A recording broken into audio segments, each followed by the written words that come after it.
If I go back about 8 or 9 years ago, I was looking forward and I was planning to retire when I turned 65, and I began to think about what I could do to lower my cost of living in retirement. And one of the things that I found was cost of energy. And one of the things we thought about doing is getting solar panels to reduce our electrical costs. But at the same time, it made sense for us to go to electric cars as well. So by doing that, we actually did two things. We sidestepped the cost of gasoline, and we also were able to reduce our electric bills to very small numbers. So that was something that we were thinking about, and we have some friends in Doylestown who actually put 2 different solar systems on through Exact Solar. Had a chance to look at their installations, and I was impressed with it.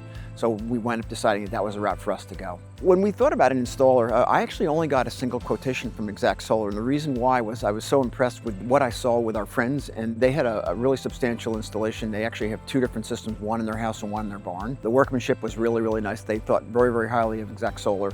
So that was really the reference for me that made the difference. Exact Solar was a company that our friends had used, our friends in Doylestown, and again, having a chance to see their installation really was impressive to us. So once I contacted the company, began a discussion about putting solar panels on my property, I found the responses to be really complete and very professional. So I was really pretty happy working with them. So we considered Exact Solar as the company we really wanted to work with because of the quality, the workmanship we saw at our friend's home in their barn.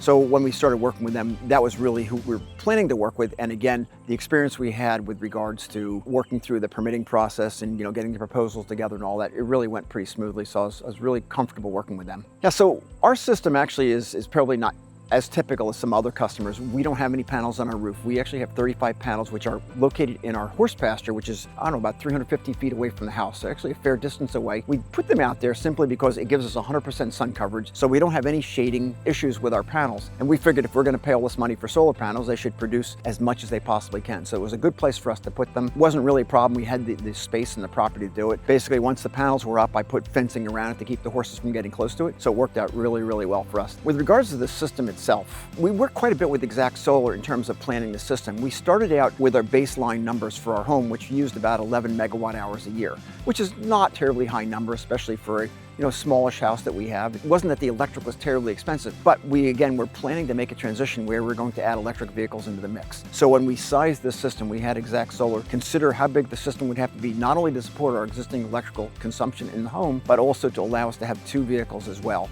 And we planned so while we're in retirement, we would be able to sidestep gasoline purchases and so forth. And this year in particular, with the volatile fuel prices, it was been really nice not having to worry about that. So that was part of what the bigger plan was. So they came back and they gave us a proposal for a system which would produce about 18 megawatt hours a year. And basically the panels and the system have produced what they promised to deliver. So, we're pleased with that. So the process of putting the solar panels in, I think for most customers, this is probably where you might have the biggest surprises. For us, we had a couple of surprises. One, to get the permits for the system, the township was no problem. Township came through with permits very quickly and easily. The electric company, well, that was another story. So we had a couple of issues. Number one, initially, they balked at the size of the array that we were proposing to put up, and they wanted to know why we wanted such a large array. We had to go back and explain to them we were planning to get electric cars. Well, we didn't own the cars at that moment in time, so the electric company really was taking kind of a dim view of what we were doing, I think because we would have been generating far more power than we were actually consuming. So it wasn't until we actually delivered to the electric company the contracts we had put in place to buy the vehicles that they saw that they were confident that we were actually really going through with that plan. So that was the first piece of it. Then the second gotcha was when the electric company began to evaluate, with the system, with the loading that the system would put on the infrastructure. We have a problem in that the electrical lines that come to our home are solely coming to our house. There's a transformer on the pole in the woods back there, which services only our house. Turns out that was inadequate size-wise to support the configuration that we're going to install because of the possibility of the system sending the power back up into the grid.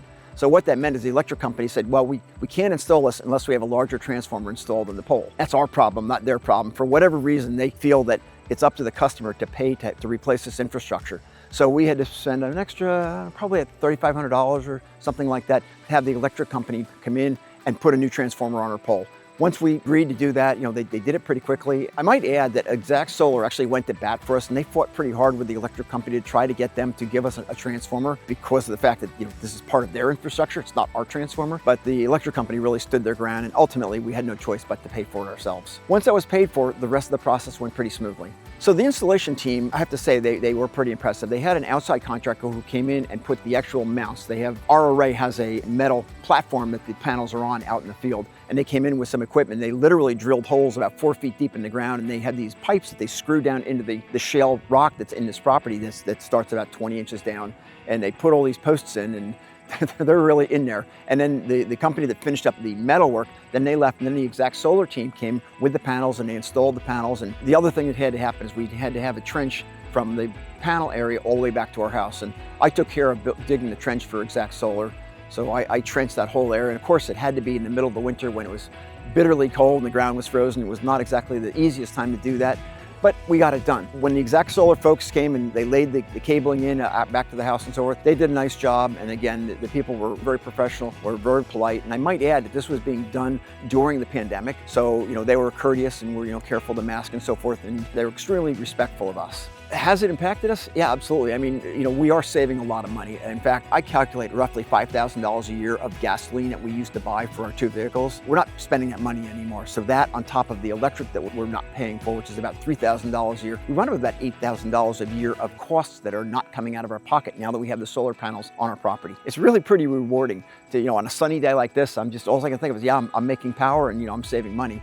So the panels themselves, because of the production and because of the fact that we're not buying gasoline anymore, I calculate that we basically paid off these panels in 5 years, which means from this point forward, just on the basis of the electric the panels are generating, we're getting about a 9.5% annual return on the investment we made 5 years ago.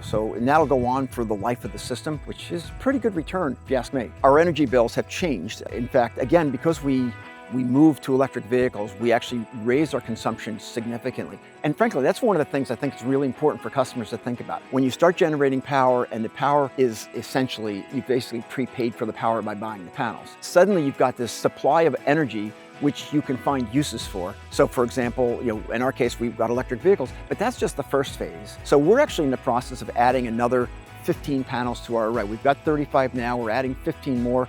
We just got the approval from the electric company just maybe 2 weeks ago to do this. And the reason why we're doing that is because we're still a little bit under what we're consuming. And what we wanted to do is we wanted to get it so that we're generating all the electric that we're consuming. And by the way, we're consuming basically twice as much electric now than we used to before we put the solar panels up because of the electric vehicles.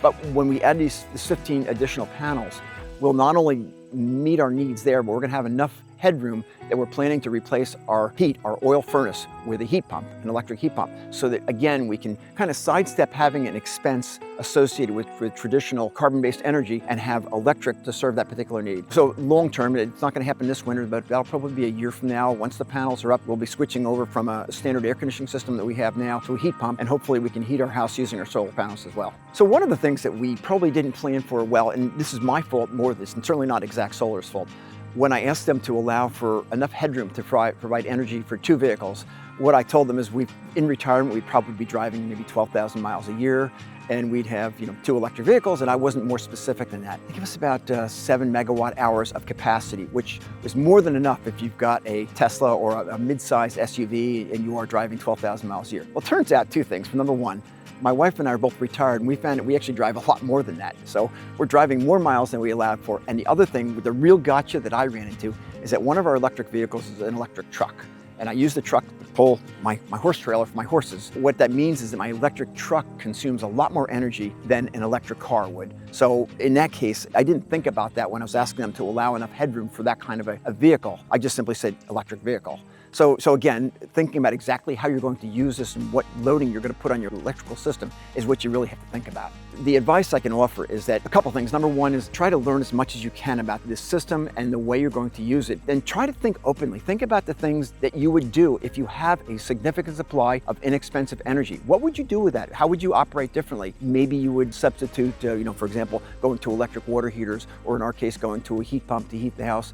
These are things you can do if you put in your solar panels and get enough energy generated. But there's part of the thing you really have to think about. So think about not just simply what do I need today. So if, for example, if we had gone with array, something that would generate 11 megawatt hours a year, that would have met the needs of our house, but it wouldn't have given us an opportunity to do these additional steps to reduce our consumption in other ways. So think about what you can do in terms of how you can configure your home differently, how you can live your life differently, using energy differently. And part of that discussion, you have to have that discussion with Exact Solar so you can figure out how big of a system do you need to put in to accommodate, give you enough headroom to do these other things that you might want to do. And I have to say that, our experience has been is that really it's worth doing.